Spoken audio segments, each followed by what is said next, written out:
Hey YouTube, Military Gun Guy here. Today we're actually going to be finishing up this butt plate. Yesterday we ground it and conformed it to the shape of the existing wood stock, mainly because the stock had been sanded down. Most people, when they do restorations, I guess we call them bubbas, they will grind down or sand a stock, not realizing that the metal doesn't change any shape. So what we did is we ground this down, we kind of put a nice polished edge on it. And then while I had the belt sander out, since the belt was so worn, it was a 240 grit belt, it was so worn, what I ended up doing was removing and leveling out a lot of the pits in the metal itself in preparation for rust blue. You can still see that we did preserve all of the markings that are on this, which is important. You don't want to be sanding all your markings away. So what we're going to do now, we put it kind of a left to right or east to west grain on it. You can maybe see in the video. What we're going to do is we're going to continue that grain, but we're just going to kind of polish it up and take out some of the marks. So actually, even with bluing coating, a lot of these, some of this like roughness and whatnot from the belt sander, that doesn't necessarily come out unless you hand polish it. So we're just going to do a light sanding on it to kind of level everything out, make it nice and smooth, and get ready for rust bluing. I buy these at Harbor Freight Tools. You can get coarse, medium, and fine. I'll probably start with a medium, and basically you're just going to go back and forth.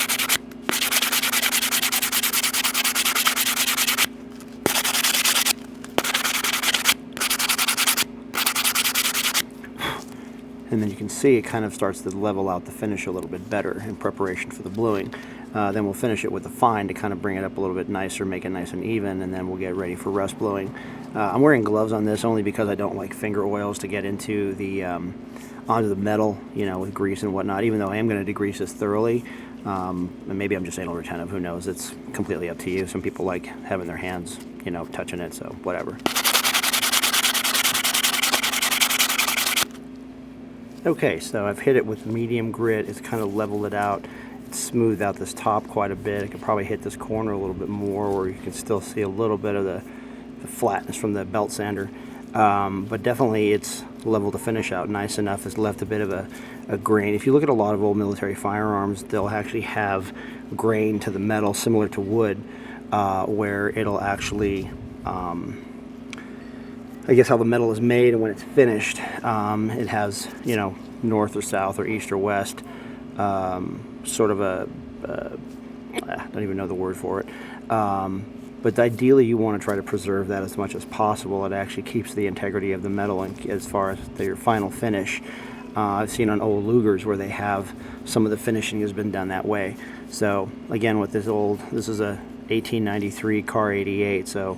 I know that the finishing techniques back then were, even though these people were artisans and had a very high degree of workmanship to their craft, their tools were still fairly primitive by modern standards. So I'm going to try to keep that as close as possible, polish this up a little bit more, and then, like I said, we'll degrease it thoroughly and get it ready for rust bluing. After I give them a little bit more with the medium grit sanding block, I'll go to a fine grit sanding block to kind of polish out some of any scratch marks and whatnot. I like the sanding blocks because of the fact that they will contour themselves to the metal itself. Some people will use sandpaper on a file or a sanding stick or whatever, and it's a personal choice. I like this because, you know, when you have these kind of like rounded surfaces, you're less likely to round them off or to flatten them out with a harder surface as opposed to kind of a lighter surface. You wouldn't want to use your hands sanding thing because your fingers actually won't give even pressure, so you'll end up getting waves in the metal that you will see after your blue job is complete, whether you do it yourself or you send it out to somebody. I have the other sanding sponge, but you can actually maybe start to notice the difference where this part's polished. Maybe you can, I don't know. Yeah, you might be able to see it. This part's a little bit more polished, whereas this is still the rougher. I'm trying to just kind of get this nice and even. This thing was actually pretty badly pitted, similar to some of these parts. You can still see some of the pitting in there. That was, you know, I mean, I'm not going to get all of it out, and I'll actually destroy the integrity of the part by trying to get a lot of it out. And especially I want to preserve these markings, like I said in previous videos. You know, I'm not looking for perfection. I just want this thing to look, better than it did before I started, considering how bad a shape it was. Done the same thing to the barrel shroud. This was done with a belt sander. This was heavily pitted as these Gewehr 88s, and a lot of military firearms were, because they obviously weren't stored under the most ideal conditions. So I still have some here. This is going to be a little bit of a trick to get some of this stuff out. You can kind of see where the belt sander stopped, because I didn't want to hit this area at all. But I was able to save these numbers and save a lot of the information and whatever stampings on the side while evening out the finish. I just got to hit this one little area to kind of blend it a little bit better, and this will also be ready for rust bluing after it's thoroughly degreased.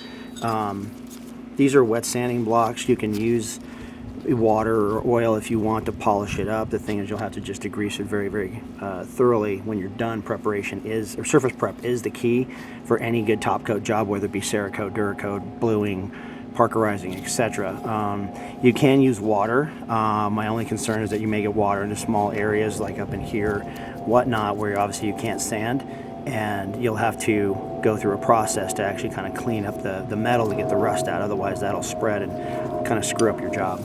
On this piece, this is the rear barrel band for the carbine. You can see where the belt sander has left some marks in the metal itself. I had done the belt sander, I ran it that way, so it kind of, so I could actually take it and easily control the amount of material being removed. I can get rid of a lot of this with the sanding block. Just kind of wanted to show you the before I kind of hit it. Again, we'll go with the coarse, keeping the grain the same.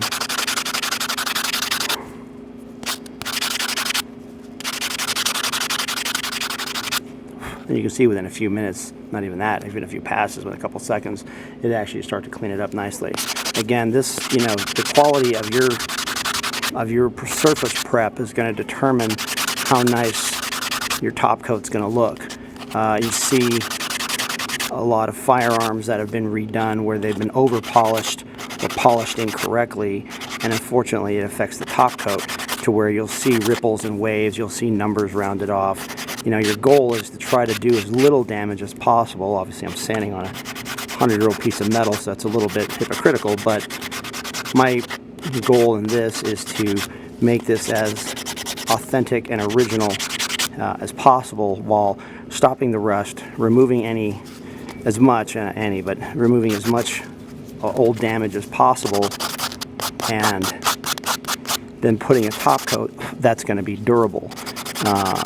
With the Car 88, these were rust blued back in the day, so I'm going to use that finish on this to replicate it as closely as possible. I buy my rust blue products from rustblue.com. This is not advertising for them, but they do sell a good product. The guy's name is Bob Veazey. You can find him on most of the forums. I've used this stuff before. Works well, it's durable, and it's actually, even though I've used cold blue in the past, it's actually more durable than cold blue in the long run. And you'll get a much nicer original finish out of your part, and more durable, longer lasting than you would wiping on, like, say, a Birchwood Casey or Brownell's Oxbow Blue. Even though they're all good products, I just prefer to use this.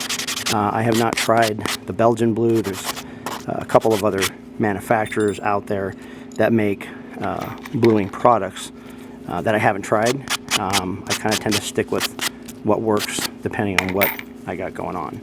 So just going to kind of hit all these parts to clean up some of the belt sanding marks, level out a little bit of the pitting finish, get them nice and ready for the final blue top coat. When it comes to removing pitting from metal, you do have to make a decision as to how much you're willing to remove.